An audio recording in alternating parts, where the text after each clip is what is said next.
Au nom du Père et du Fils et du Saint-Esprit, ainsi soit-il.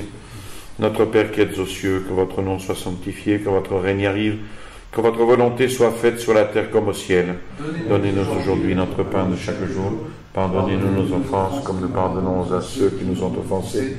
Et ne nous laissez pas succomber à la tentation, mais délivrez-nous du mal, ainsi soit-il. Saint Pédis, au nom du Père et du Fils et du Saint-Esprit, ainsi soit-il. D'abord, cher Monsieur Escada, avant de vous laisser la parole, je voudrais simplement vous remercier de vous être déplacé jusqu'à nous du fin fond de la France profonde, jusqu'à la Provence. Alors, en tant que président fondateur de Civitas, vous venez nous apporter votre soutien dans la fondation de cette nouvelle section catholique de Provence dans la Cité, donc sous la houlette de Civitas. Alors, comme beaucoup de mouvements, et je pense que nous n'y échappons pas, il faut baser toujours notre section sur les 4 piliers que sont la prière, l'action, la formation et l'amitié. Voilà, ce sont un peu les 4 piliers de tout mouvement chrétien. 4 piliers qui nous soutiendront, orientés plus spécialement dans le combat pour la cité, donc dans l'engagement politique. Entendez bien sûr le mot politique au sens noble du terme. Prière d'abord parce que Dieu premier servi. Sans moi vous ne pouvez rien faire, disait notre Seigneur. Donc une vie chrétienne puisée dans les moyens ordinaires de la grâce. Formation, sans elle, toute action risque de dériver dans les excès, soit dans la faiblesse, soit dans la lâcheté. Et nous savons que l'ignorance en matière religieuse, en matière politique, nous livre aux idéologies et elle fait de nous des moutons. Or, notre intelligence est faite pour la vérité. Et cette vérité, il faut la découvrir. Il faut non pas passer sa vie à la découvrir, mais la trouver. Et ensuite, la contempler, la méditer pour pouvoir la transmettre aux âmes, et puis faire des moutons des bergers. Et comme ça, il n'y aura plus de moutons. Ensuite, l'action, le combat des idées à faire partager, à transmettre. C'est un moyen de rayonnement, d'apostolat. Nous ne sommes pas là pour nous gratter le nombril, mais pour être apostolique dans la diffusion de la vérité.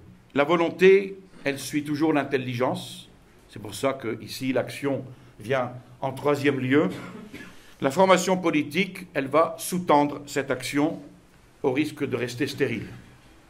Parce que nous n'allons pas passer notre temps à uniquement la formation. La formation doit aussi déboucher sur une action, sur un apostolat, sur une activité.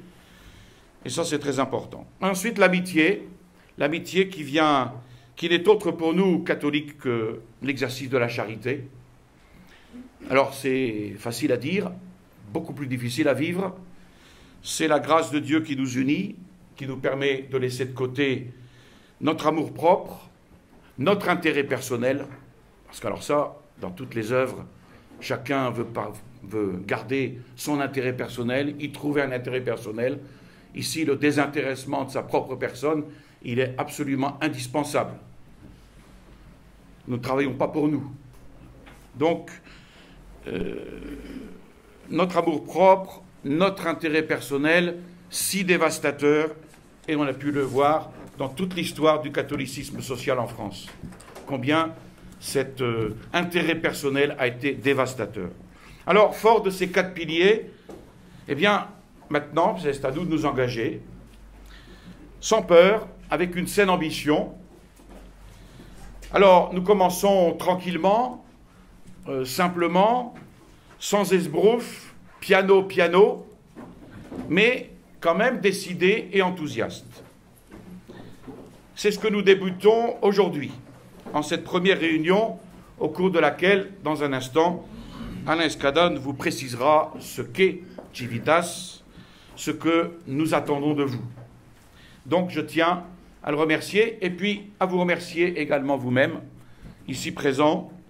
J'avoue que je ne m'attendais pas à vos réponses si empressées et si enthousiastes, et aussi si nombreuses. Je n'avais pas prévu autant de participants dans ces lieux aussi exigus, mais nous tenons tous, vous voyez, il y a des miracles. Hein. Alors, veuillez m'en excuser, on fera mieux la prochaine fois. J'avais envoyé une petite cinquantaine d'invitations. Je n'ai voulu exclure personne, mais vu l'exiguïté des lieux, il m'a été impossible de lancer une invitation pour tous. La prochaine fois, M. Jean-Claude Gaudin nous prêtera certainement l'hôtel de ville. Un autre point important que je ne prétends pas résoudre forcément aujourd'hui, mais auquel je vous demande de bien réfléchir et auquel j'aimerais trouver une réponse, peut-être pour Noël, comme un beau cadeau de Noël. Vous savez qu'une section, ça repose sur un chef, qui est lui-même entouré de collaborateurs. Ça pourrait même être un trio, un triumvirat. 3 personnes qui s'entendent très bien et qui prennent en main la section, avec une secrétaire ou un secrétaire, avec un trésorier, une trésorière, un coordinateur, enfin bref, vous voyez ce que je veux dire. Hein. Alors, ce n'est pas mon rôle, ce n'est pas mon rôle d'en être le chef. Alors, je peux évidemment vous donner du punch, des conseils, des reproches, rectifier certaines choses, etc. Et ça, je le ferai, hein, en toute charité et en toute amitié et en toute entente. Mais je vous demande d'y penser. Alors moi, j'ai bien des gens... Je regarde personne, hein, mais bon, suivez mon regard quand même. Donc il faut de la générosité pour s'engager.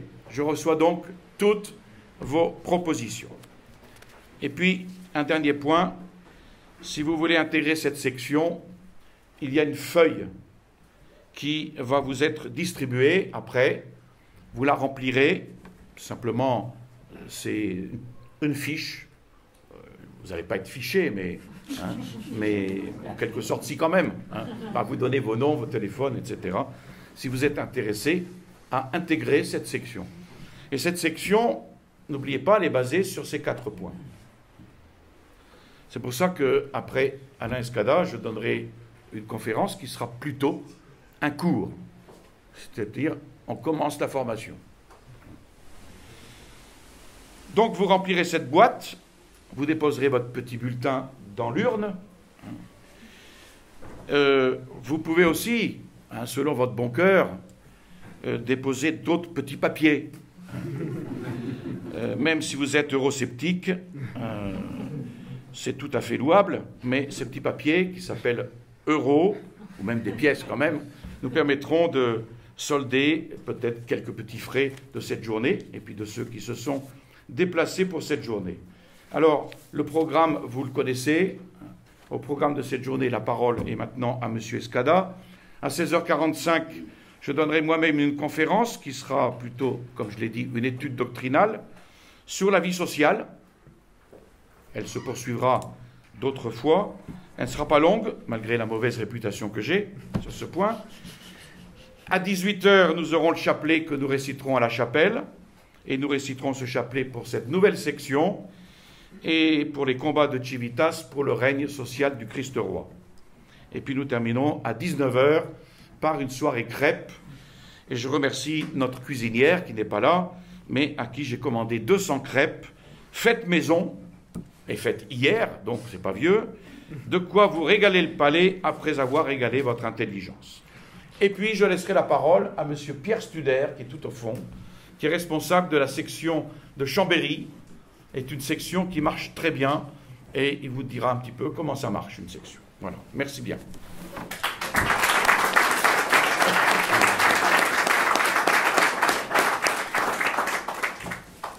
Alors bien sûr, je voudrais d'abord remercier avec insistance Monsieur l'abbé Xavier Beauvais, non seulement pour l'invitation qu'il m'a adressée de m'exprimer devant vous, mais pour la longue et fidèle amitié et le soutien qu'il, persévérant, contre vents et marées, qu'il nous témoigne à Civitas et à la direction de Civitas et à moi-même depuis de nombreuses années, quelles que soient les difficultés que cela peut susciter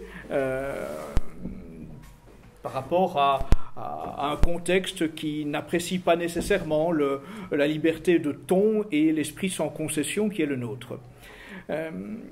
Je voudrais aussi, bien sûr, souligner que M. l'abbé Xavier Beauvais, au-delà de l'aumônier qu'il sera pour la nouvelle section qui va se mettre en place, est aussi conseiller doctrinal de Civitas à l'échelon national et que donc il a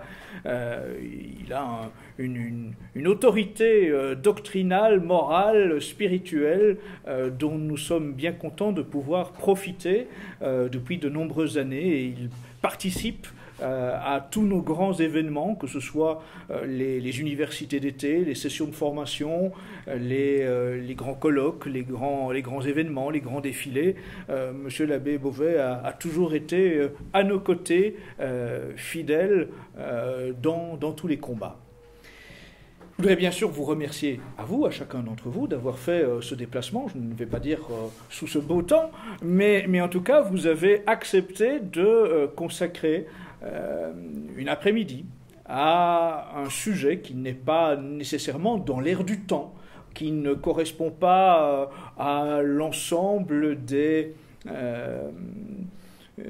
hobbies que l'on peut mettre en avant pour la plupart de nos contemporains. Vous n'avez pas choisi d'aller au tennis, d'aller écouter un concert de techno, de rap ou de que sais-je. Vous n'avez pas choisi d'aller visiter une exposition d'art contemporain, vous n'avez pas choisi de perdre votre temps, vous avez choisi d'assister à une conférence qui vise un engagement. Et Dieu sait que l'engagement, aujourd'hui, ce n'est pas rien. Je vais essayer, bien sûr, au cours du temps qui m'est imparti, de vous convaincre de la nécessité de vous engager, d'une part, et de vous engager, plus précisément, au sein de Civitas. Ce qui d'ailleurs n'exclut pas de vous engager parallèlement dans un autre mouvement, si ceci est en conformité au niveau des objectifs. Bien sûr, Civitas, ça va sans dire, nous parlons à la fois sous un crucifix et à côté du portrait de Saint Louis. Civitas est un mouvement catholique. Mais aujourd'hui, catholique, on ne sait pas nécessairement toujours ce que cela veut dire.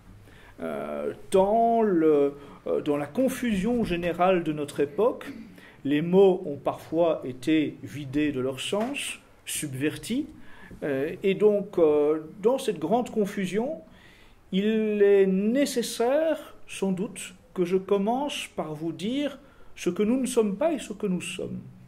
Je vais peut-être, au-delà du fait d'avoir dit que nous sommes catholiques, commencer par vous dire ce que nous ne sommes pas. Alors, nous ne sommes pas de ces catholiques bisounours. C'est-à-dire que nous ne sommes pas de ces catholiques qui ont aseptisé la doctrine catholique et qui ont choisi de ne retenir qu'un élément, c'est de tendre l'autre joue, de cultiver la repentance, de baisser les yeux, de regarder leurs pieds, d'oublier toute raison d'être fiers de leur foi et de leur passé, de leur civilisation et de leur culture, de leur tradition et de leurs coutumes. Voilà. Ça, pour nous, c'est hors de question. Nous ne sommes pas de ces faux catholiques-là. Nous ne sommes pas des libéraux. Nous ne sommes pas de ces faux catholiques pour qui le catholicisme est une doctrine qui évolue en fonction des modes et du temps. Il y a une vérité, cette vérité, elle est pérenne. Elle ne change pas, on la répète à temps et à contre-temps. Et ça, c'est notre devoir au sein de Civitas. Et Dieu sait que aujourd'hui, c'est un discours qui peut être difficile à entendre, même y compris au sein du clergé, parce qu'on veut s'accommoder, on veut avoir quelques facilités avec les autorités, qu'elles soient religieuse ou qu'elle soit politique, qu'elle soit médiatique ou qu'elle soit intellectuelle. On veut une vie facile, somme toute. On veut une certaine tranquillité. Mais ça, ce n'est pas catholique. En réalité, ça, ce n'est profondément pas catholique. Le catholique, il est condamné, mais condamné positivement à être un combattant. À toute époque, en réalité, si l'on observe l'histoire de l'Église, être catholique, cela a été un combat. Et ce serait un profond mensonge, une tromperie, une usurpation, que de tenter de nous faire croire aujourd'hui qu'être un bon catholique, c'est fuir les raisons de combat, fuir les sujets qui fâchent, tenter de se compromettre pour ne froisser personne et surtout pas une quelconque autorité. Ça, ce n'est pas nous, ça, ce n'est pas le véritable catholicisme. Nous ne sommes pas modernistes. Nous ne sommes pas modernistes, c'est-à-dire que nous ne sommes pas de ceux qui se prétendent être catholiques, mais imaginent que le catholicisme est né avec le Concile Vatican II. Ça, pour nous, c'est hors de question. Nous ne sommes pas de ceux qui se prétendent catholiques, mais qui ont été, d'une façon ou d'une autre, des complices d'une sorte de révolution française au sein de l'Église, d'une transformation complète qui a tout d'un poison, qui a tout subverti, tout inversé, qui fait qu'aujourd'hui, ceux qui sont censés représenter l'autorité romaine disent au quotidien le contraire de ce que l'Église a enseigné pendant près de 2000 ans. Nous ne sommes pas de ces catholiques-là qui ont oublié ce qu'a été la civilisation catholique, ce qu'ont été les encycliques catholiques, ce qu'ont été les enseignements de l'Église catholique qui faisaient qu'on était fiers d'être catholique, qui faisaient que le catholicisme était un phare au milieu d'une société tourmentée, qui faisait que lorsqu'on cherchait des repères, c'était le catholicisme qui les offrait. Aujourd'hui, vous le savez, il y a un pape qui dit que c'est à chacun sa vérité. Qui suis-je pour juger? Tout se vaut. On peut trouver son salut dans n'importe quelle croyance. Comment peut-on prononcer de telles hérésies sur le trône pontifical, avec tout ce que cela entraîne comme conséquence pour la cité, pour l'organisation de nos sociétés, pour l'organisation des nations, pour l'organisation des familles. On voit aujourd'hui ce faux catholicisme, cette usurpation de catholicisme héritière du Concile Vatican II, nous expliquer que le relativisme doit être accepté dans tous les domaines. Les prélats, François, tous nous offrent interminablement des discours relativistes à l'égard de l'homosexualité, de la destruction de la famille, de la natalité, de l'immigration, de la submersion, de l'inversion des normes, de la destruction de la civilisation. C'est le relativisme permanent. Il n'y aurait plus un catholicisme qui offrirait des réponses, non. À chacun de trouver ses réponses en soi. Ça n'est plus une foi, ça n'est plus une religion, ça n'est plus un phare, ça n'est plus une boussole, ça n'est certainement plus le catholicisme. Ça n'est plus le catholicisme tel que l'ont enseigné les papes pendant près de 2000 ans. C'est une tromperie avec laquelle nous ne voulons rien avoir à faire. Nous ne sommes pas non plus des démocrates. Je précise, Je ne veux pas qu'il y ait d'ambiguïté. Je ne voudrais pas que les gens s'engagent au sein de Civitas sur la base d'une équivoque. Nous ne croyons pas à la loi du nombre. Nous ne pensons pas que c'est le nombre qui fait la vérité. Nous ne pensons pas qu'une foule d'abrutis a plus de poids significatif dans la façon de conduire un État ou une société qu'une poignée de philosophes thomistes. Nous ne pensons pas qu'un conglomérat de conscience contemporaine du XXe siècle, allant de Simone Weil à Jacques Attali en passant par Bernard-Henri Lévy, valent mieux qu'Aristote ou saint Thomas d'Aquin. Nous ne pensons pas que les intellectuels du style Finkielkraut ou Alain Minck ont de quoi remplacer Charles Maurras ou Léon Daudet. Nous ne croyons pas que les laudateurs de l'ultracapitalisme travaillent pour le bien du peuple mieux que ne l'ont fait les catholiques sociaux de la Tour du Pin à Albert Demain pendant de nombreuses décennies. Donc non, nous ne sommes vraiment pas des démocrates. Et s'il nous arrive, parce que nous avons le statut de parti politique, s'il nous arrive de participer à une échéance électorale, c'est en tout cas en aucune façon en nous compromettant dans la prostitution électoraliste.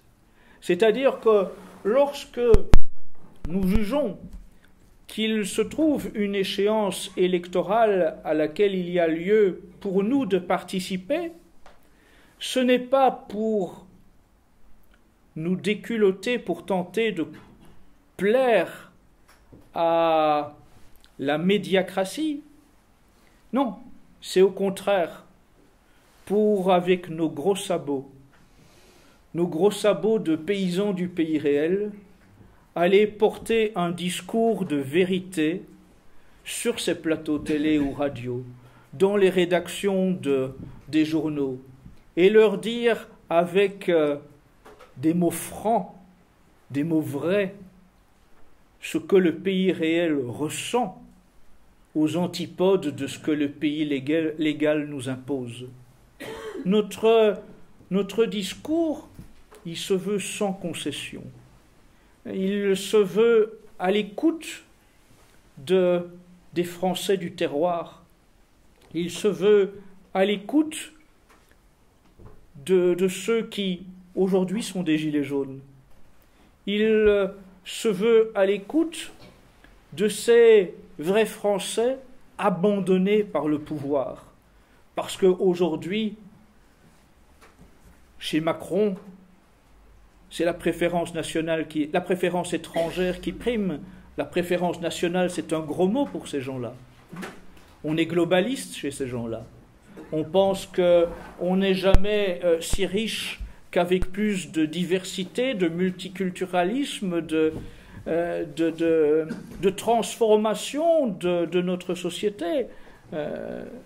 Mais nous, au contraire, ce n'est pas la préférence étrangère qui nous anime, c'est la préférence nationale, c'est la préférence aussi pour la foi de nos ancêtres qui a créé la France, qui a façonné la France. Cette foi-là, c'est la foi du pays réel. Le catholicisme, c'est la foi du pays réel. Et sans le catholicisme, il n'y aura pas de salut pour ce pays réel. Et ça, c'est vraiment un point sur lequel nous voulons insister.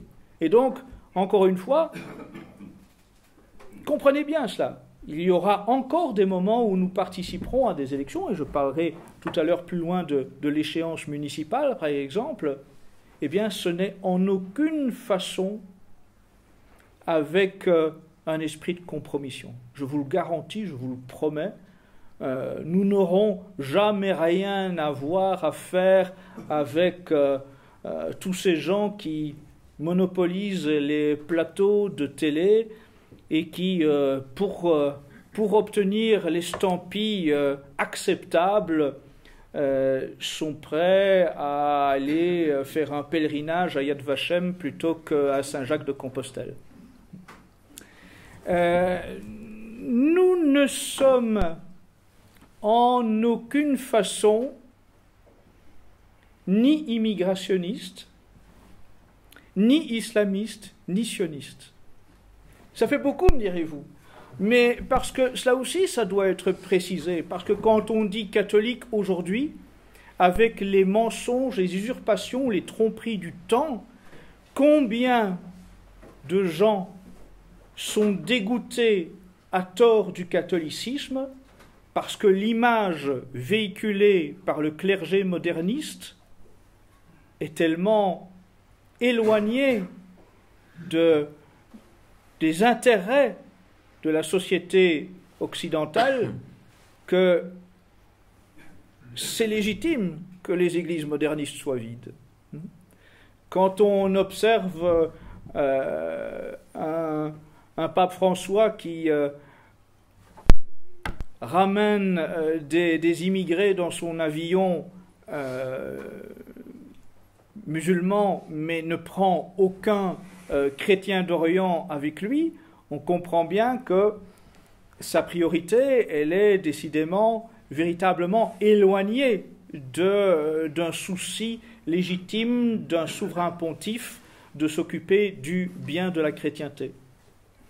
Quand on observe à Rome l'installation d'une croix qui a tout plutôt d'une espèce de monstruosité d'art contemporain fabriquée à partir de soi-disant bois de bateaux d'embarcation de migrants, je me dis que décidément à Rome on a de drôles de priorités et qu'on a oublié quel est le devoir d'évangélisation et d'apostolat d'un souverain pontife. Quand je vois le souverain pontife faire la bise à des membres du clergé qui se déclarent ouvertement homosexuels, je me dis qu'il y a un sacré problème au sein de l'Église conciliaire aujourd'hui. Quand je vois le pape François accueillir au Vatican une cohorte de rabbins, je me dis qu'il y a une drôle de façon d'assurer la conversion de ceux qui sont dans l'erreur. Ça s'accumule quand même au quotidien, cet amoncellement d'erreurs qui signifie que tout cela, il faut maintenant désormais le rappeler systématiquement lorsque nous parlons de catholicisme. Ce n'est pas ce catholicisme-là que nous défendons, parce que ce n'est pas le catholicisme. Il faut le marteler, il faut le répéter. C'est un mensonge, c'est une usurpation, c'est une tromperie qui est entretenue dans le cadre d'une complicité entre un Vatican soudoyé et aux ordres d'un nouvel ordre mondial et d'autre part une caste de médias qui considèrent que détruire l'Église catholique, ça fait partie de leur mission. Parce que dans l'objectif d'installer un nouvel ordre mondial, dont, comme Jacques Attali l'a répété si souvent, la capitale sera Jérusalem, eh bien, l'Église catholique est un obstacle qu'il faut détruire. Alors, il y a deux façons de détruire l'Église catholique, c'est soit la combattre frontalement, soit l'infiltrer et la subvertir de l'intérieur. Aujourd'hui, on observe que les deux méthodes sont utilisées en parallèle et que, du coup, eh bien oui, aujourd'hui, il y a beaucoup de Français, il y a beaucoup d'Européens auquel, lorsqu'on parle de catholicisme de prime abord, il y a un effet de réticence parce qu'il y a cette tromperie au quotidien. Nous devons avoir à cœur d'enseigner avec pédagogie autour de nous ce qu'est le vrai catholicisme et de dénoncer l'imposture. Donc voilà, j'insiste aussi, bien sûr, nous ne sommes pas immigrationnistes, nous ne sommes pas islamistes. En son temps, il avait été dit que colombaient les deux églises ne devaient pas devenir colombaient les deux mosquées. À Marseille, c'est vrai que parfois on a de quoi se poser des questions. Et ça va sans dire que nous ne sommes pas et nous ne pouvons pas être favorables à une islamisation de la France, de l'Europe, de notre continent. Et là encore, ce phénomène, c'est le résultat immédiat d'une opération mondialiste. Ce n'est pas aujourd'hui ce à quoi nous assistons, ce n'est pas le fruit du hasard. Ce n'est pas non plus la répétition des invasions ottomanes. Ce ne sont pas des émirs, des sultans qui ont lancé une armada d'embarcations à la conquête de notre continent. Non, si on observe un peu plus attentivement la situation, on voit bien qu'en réalité, c'est plutôt un certain George Soros, promoteur du nouvel ordre mondial, qui finance une myriade d'ONG pour faciliter la venue du plus grand nombre chez nous, en vue de complètement transformer notre société, notre mode de vie.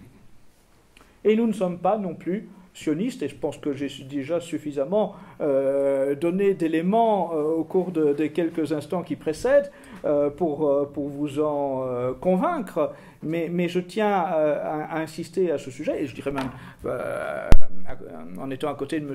l'abbé Beauvais, que nous ne sommes ni sionistes, S-I-2-L-O-N-I-S-T, c'est-à-dire nous ne sommes pas des adeptes du Sion qui a autrefois été une trahison démocrate de l'enseignement de l'Église, mais nous ne sommes pas non plus sionistes, S-I-O-N-I-S-T-E-S, alors qu'aujourd'hui, il faut bien constater qu'on observe une véritable offre publique d'achat sur le monde dit patriote et chrétien en France et en Europe, de la part d'un milieu sioniste.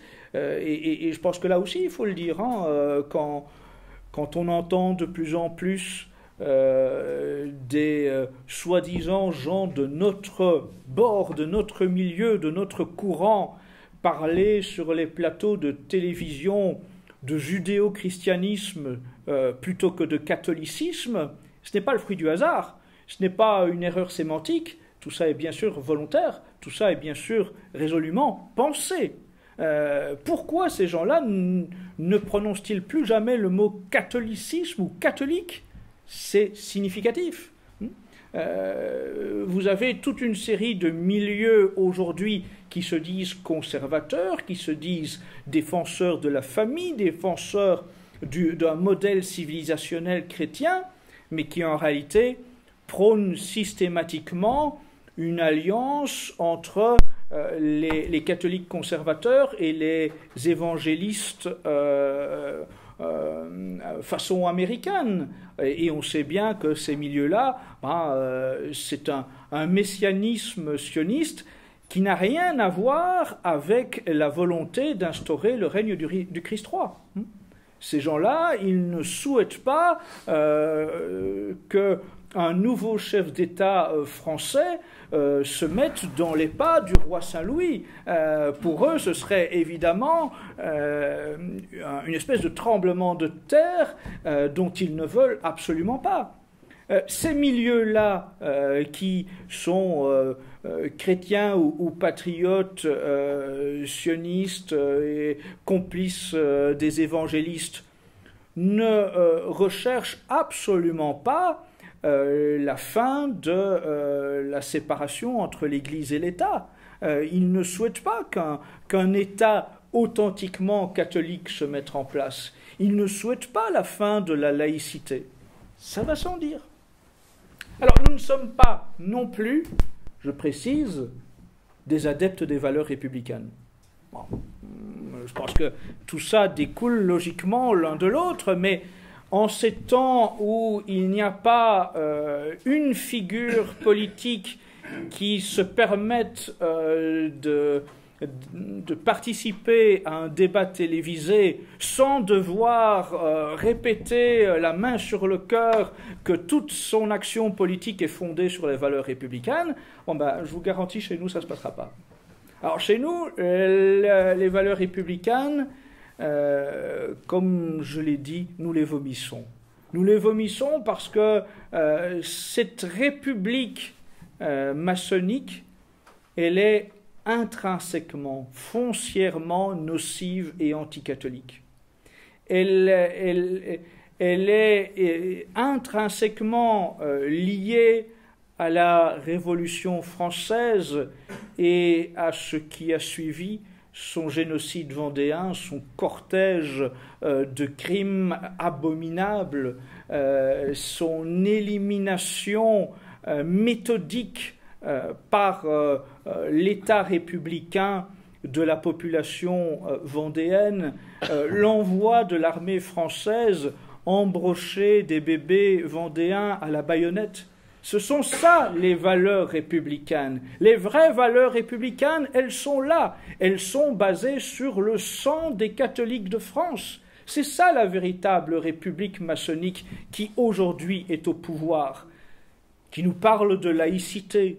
Ah oui, elle nous parle de laïcité. Pourquoi ?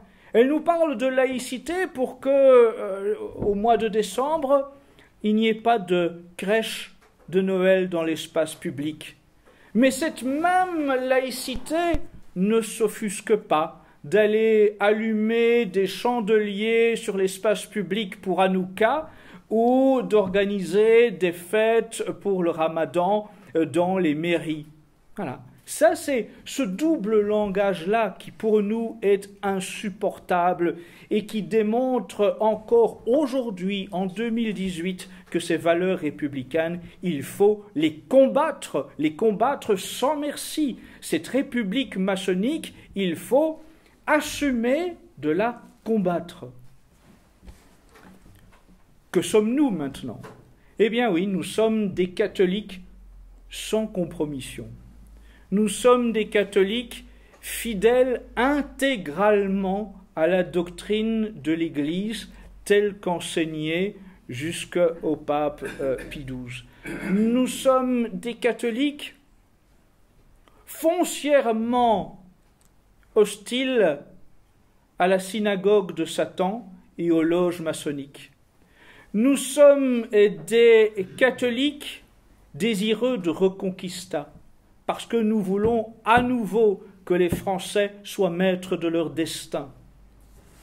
Nous sommes des catholiques qui veulent le règne du Christ roi sur la société avec tout ce que cela signifie en termes de transformation des lois françaises. Pour nous, un chef d'État a pour mission d'assurer le salut, le bien commun de son peuple. Le bien commun sur terre de son peuple. Bien sûr, il n'a pas la responsabilité d'assurer le salut éternel de son peuple. Mais il a la responsabilité d'organiser des lois qui facilitent, qui convergent pour installer le bien commun et par là même qui favorisent le salut éternel du peuple. Quand il y a des lois iniques qui sont contre nature, qui favorisent l'inversion des mœurs, qui favorisent l'installation de toutes les autres croyances, qui font croire qu'il y a égalité entre le vrai et le mensonge, eh bien, ce sont en ce moment-là des responsables politiques qui, par leur travail et par leurs lois, font tout pour empêcher le salut éternel des Français. Quand les lois favorisent l'avortement, l'euthanasie, le mariage des invertis, l'adoption d'enfants par des invertis, bientôt la procréation médicalement assistée, la gestation pour autrui, le transhumanisme, eh bien, ce sont des apprentis sorciers qui, en fait, travaillent contre la création, contre la société créée par Dieu. Il faut avoir aussi l'esprit clair en la matière, se dire que lorsqu'on est un catholique, lorsque l'on veut véritablement vivre en catholique et permettre à sa famille de vivre en catholique, on ne peut pas imaginer simplement se replier dans une tour d'ivoire et penser que l'on peut maintenir une petite chrétienté familiale sans se soucier de la vie de la cité, sans se soucier des lois et de l'organisation de la cité autour de nous. L'homme est un animal social. Il ne peut pas être indifférent à ce qui se passe dans la société qui l'entoure. C'est une question de charité, c'est une question de souci de la vérité, c'est une question de fidélité au Christ. Nous sommes des catholiques qui revendiquons l'engagement, qui revendiquons la nécessité de l'agir à côté de la formation. La nécessité de l'agir parce que, encore une fois, aujourd'hui, bien sûr, il y a trop peu de gens qui sont bien formés, il y a trop de gens qui vivent dans la confusion entretenue par les médias, les fausses élites, trop peu de gens qui lisent, trop peu de gens qui assistent à des conférences ou à des sessions de formation solides, basées sur des auteurs, des penseurs, thomistes, ou la pensée nationaliste intégrale d'autrefois. Il y a trop peu de gens qui ont ce souci-là. Mais il y a aussi trop peu de gens qui ont le souci de l'agir. Trop peu de gens qui sont prêts à assumer de porter leurs convictions sur le terrain. Alors, je voudrais à ce sujet vous répéter une petite phrase issue de l'histoire de la Reconquista. Mais elle est ô combien d'actualité. Ne pleurez pas comme des femmes ce que vous n'aurez pas su défendre comme des hommes. Eh bien, aujourd'hui, dans cette société émasculée, ou dévirilisée, où les hommes ne se comportent plus en hommes, où trop de femmes remplacent les hommes parce que les hommes ne sont plus sur le créneau qui est le leur. Il y a lieu que les catholiques, les vrais catholiques, montrent l'exemple, se démarquent de cela. Or, hélas, je ne peux que constater à quel point, parce que nous vivons dans cette société, parce que nous ne sommes pas épargnés par les travers de la société moderne, trop d'hommes catholiques de tradition refusent de prendre leurs responsabilités, n'assument pas d'être à leur place, selon leurs compétences, des gens qui prennent une position sur un créneau de combat. Ils ont chez eux des posters avec charrette, la Roche-Jacquelin, des croisés. C'est joli. Mais à quoi bon si ce n'est plus qu'un vieux rêve que l'on encadre pour décorer son salon, sa salle à manger ou la chambre des enfants? À quoi bon si nous ne sommes pas prêts à être des héritiers? À quoi bon lire des livres d'histoire qui reflètent une époque où les hommes catholiques étaient véritablement des hommes, prêts à tout sacrifier pour leurs convictions, tout sacrifier pour défendre la foi et la patrie. Si nous ne voulons pas, nous n'acceptons pas notre devoir d'être des héritiers, des transmetteurs. La chrétienté, c'est une chaîne de filiation. Il y a eu, depuis la nuit des temps de l'histoire de l'Église, des sacrifices, des martyrs, des combats, des batailles, des vies humaines offertes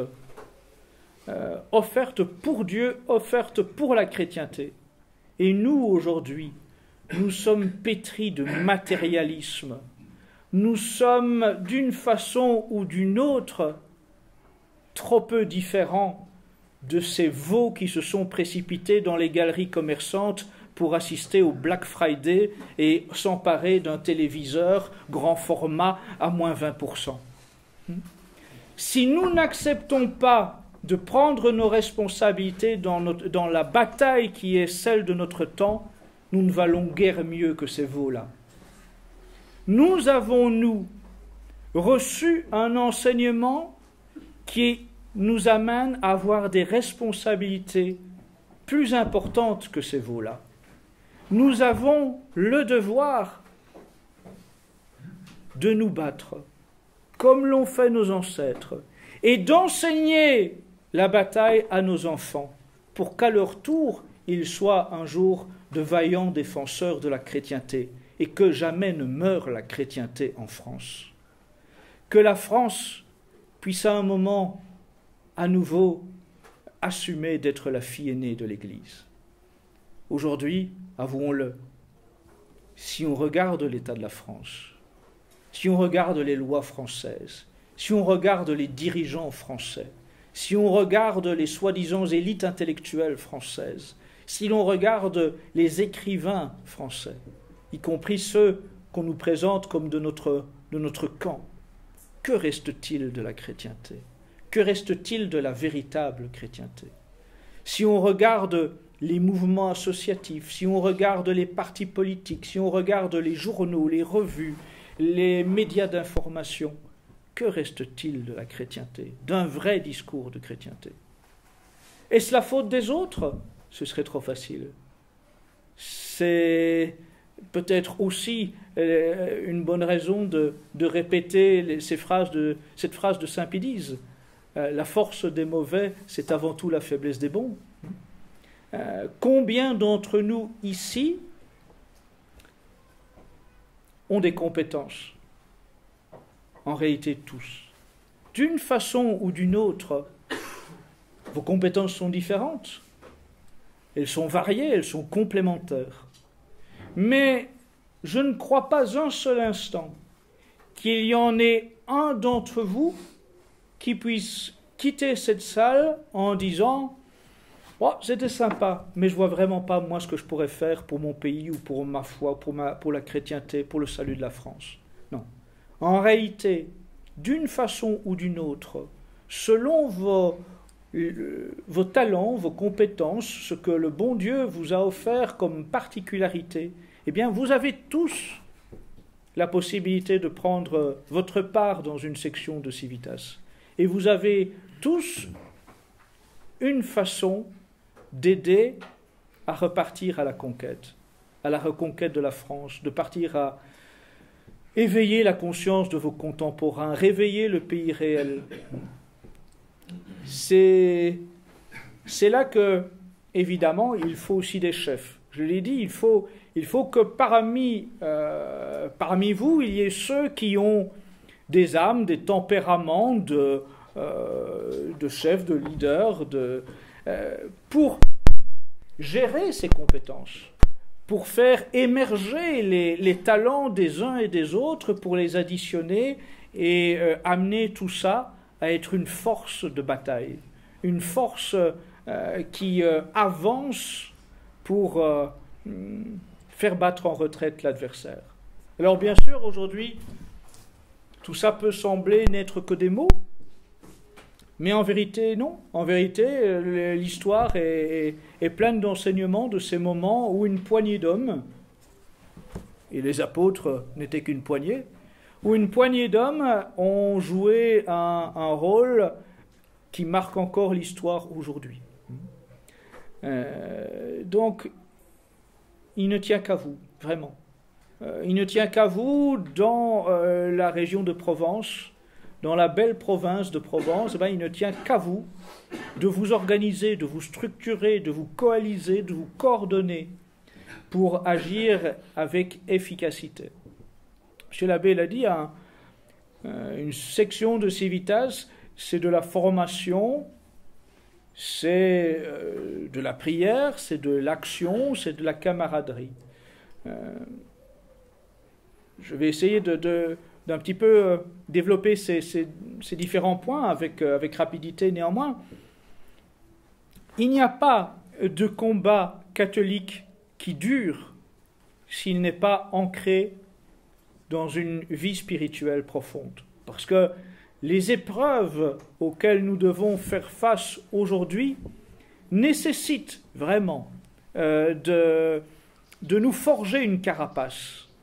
Et quel meilleur bouclier, quel meilleur casque que la foi, que la vie spirituelle qui nous accompagne au jour le jour, qui nous permet de nous souvenir de la passion du Christ et de comprendre que toutes les difficultés que nous pouvons rencontrer, et elles peuvent être nombreuses, et elles peuvent être pénibles, elles peuvent être rudes, parce qu'aujourd'hui, en face de nous, nous avons quand même affaire à des adversaires implacables, coriaces, pervers. Tout ça peut nous affecter, peut nous décourager, peut parfois, hélas, nous désespérer. Mais nous n'avons pas le droit de succomber au désespoir. C'est une faute pour un catholique de succomber au désespoir. Le désespoir est la pire des sottises, disait Charles Maurras. Eh bien, nous devons avoir vraiment en tête de forger notre volonté, notre caractère, et de forger cette volonté et ce caractère avec la grâce d'une vie spirituelle bien entretenue. Nous devons nous former parce qu'il n'y a pas d'action efficace et durable si nous n'avons pas les bons arguments, si nous n'avons pas en tête la société que nous voulons mettre en place en remplacement du monde décadent dans lequel nous vivons aujourd'hui. Il faut que nous ayons les idées claires.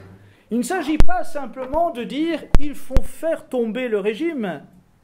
Il faut savoir à quoi ressemblerait la France catholique que nous voudrions voir émerger, ses principes, la façon d'orienter utilement et chrétiennement sa législation, d'organiser les services de son État, de mettre en place une économie juste, un catholicisme social.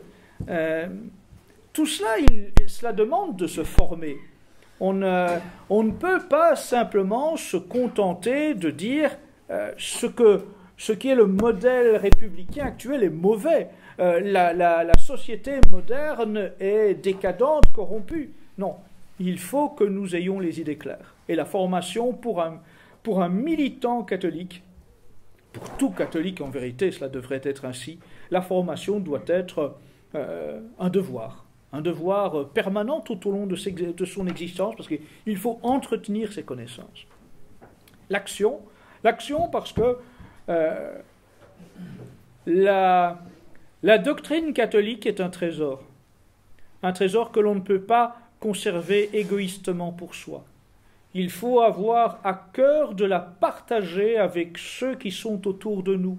Et je suis certain, nous avons tous autour de nous, dans nos familles, dans notre entourage, que ce soit à l'université, que ce soit dans le monde du travail, nos collègues, nos voisins, les gens qui habitent dans notre village ou dans notre ville, nous ne rencontrons que trop de gens qui sont dans l'interrogation, qui sont en recherche, et à qui c'est à nous d'offrir le chemin vers le phare qu'est la chrétienté, et de les ramener à bon port en leur faisant comprendre que, quels que soient les maux, les fléaux qui affectent notre monde, le pays réel n'est pas mort et que nous pouvons nous organiser, nous structurer pour mieux encaisser ensemble les chocs. Le quatrième élément, c'était la camaraderie, l'amitié. Et justement, nous organiser en équipe soudée, c'est une façon aussi de nous épauler dans les épreuves, dans les moments difficiles. Et Dieu sait que des moments difficiles, il en viendra de plus en plus. De plus en plus lourd, de plus en plus vite, de plus en plus souvent. Alors si nous maintenons l'individualisme dans nos cœurs et dans nos foyers, eh bien nous serons de plus en plus fragiles, de plus en plus amenés à succomber à toutes les difficultés. Si au contraire nous voulons que dans les épreuves qui seront les nôtres, eh bien pour nos familles, pour les nôtres, pour nos amis, pour ceux que nous aimons, pour ceux pour lesquels nous avons de l'affection, de l'estime, nous soyons en mesure d'offrir des réponses, il faut créer un esprit de communauté, un esprit de camaraderie, un esprit de clan, être soudé, être prêt à encaisser ensemble les coups, être prêt à aider celui parmi les nôtres qui rencontre une difficulté, qui vit une épreuve, qui vit une souffrance, qui vit une injustice. C'est en étant juste, solidaire, pas solidaire comme le prônent les gauchistes, mais solidaire à la façon d'une vraie justice sociale catholique et d'un vrai clan gaulois et catholique que nous serons à même d'affronter l'avenir qui n'est évidemment pas ensoleillé à l'image de la pluie de ce jour. Je pense aussi qu'il est nécessaire qu'une section Civitas elle ait vraiment de la joie, du dynamisme et de la volonté en permanence au sein de ses équipes. On voit bien trop de mouvements, peut-être souvent parce qu'ils n'ont pas la foi, connaissent des hauts et des bas, parce que justement il y a une forme de lassitude qui s'installe. Eh bien nous devons tout faire pour que notre foi nous aide à ne pas succomber à la lassitude. Nous devons aussi avoir comme souci la reconquête, évidemment. Il ne s'agit pas simplement d'être bien formé et d'agir sur le terrain pour faire connaître notre modèle de société, sans avoir de démarche plus concrète pour nous organiser et pour offrir une alternative. Et c'est pourquoi aussi je pense qu'il est essentiel, dans une démarche de retour au réel, que nous investissions le terrain municipal et notamment les villages, la vie hors des villes, là où il reste un peu de bon sens, où l'on peut un peu plus facilement se préserver, où l'on peut un peu plus facilement s'organiser. Il y a 36 000 communes environ en France. Sur ces 36 000 communes, 30 000, ce n'est pas rien. 30 000 sont des communes où, pour les municipales, il n'y a pas lieu de se présenter sous l'étiquette d'un parti politique. C'est intéressant, non? Parce que ça signifie que là, dans ce cas-là, on peut véritablement envisager une action au service du bien commun. S'investir au niveau municipal, ce n'est pas tomber dans la politique politicienne que j'ai qualifiée de prostitution électorale.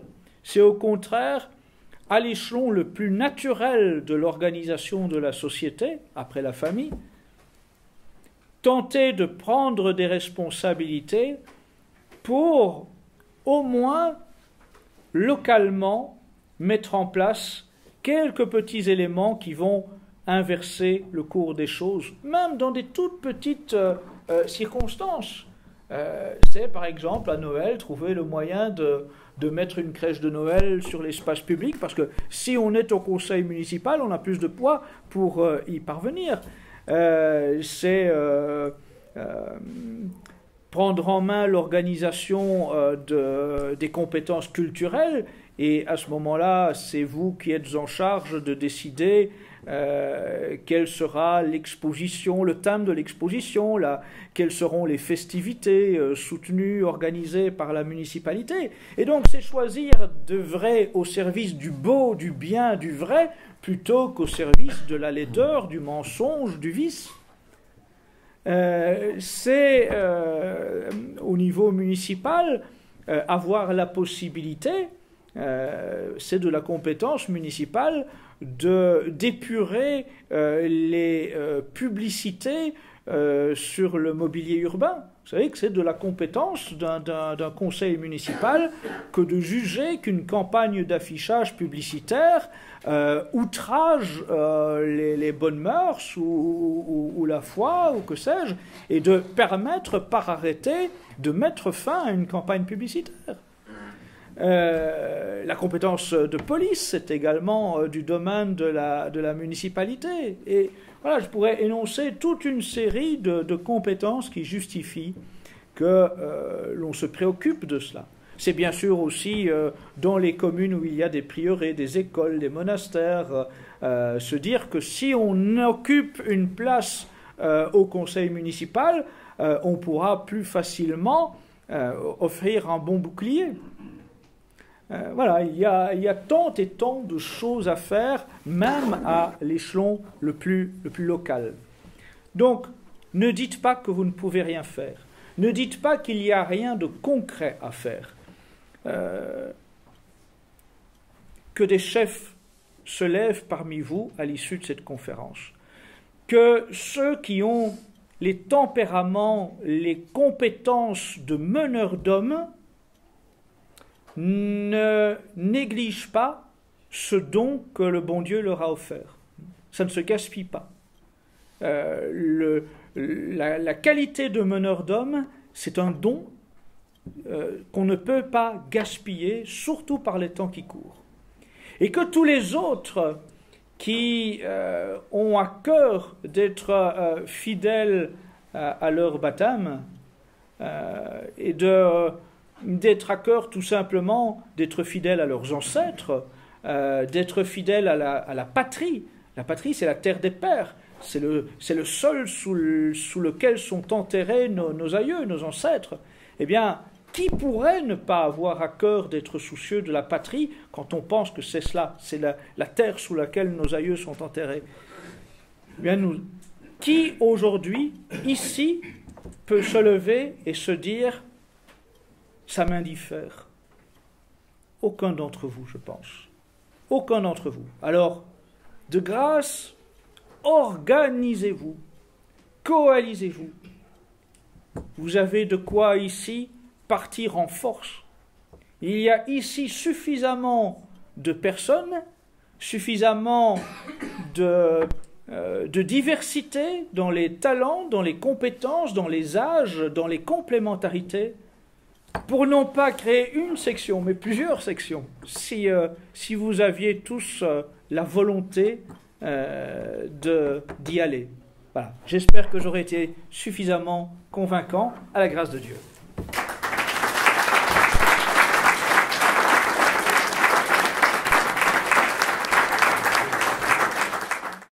Je vous salue Marie, pleine de grâce, le Seigneur est avec vous. Vous êtes bénie entre toutes les femmes, et Jésus, le fruit de vos entrailles, est béni. Sainte Marie, Mère de Dieu, priez pour nous pauvres pécheurs, maintenant et à l'heure de notre mort, ainsi soit-il. Au nom du Père et du Fils et du Saint-Esprit, ainsi soit-il.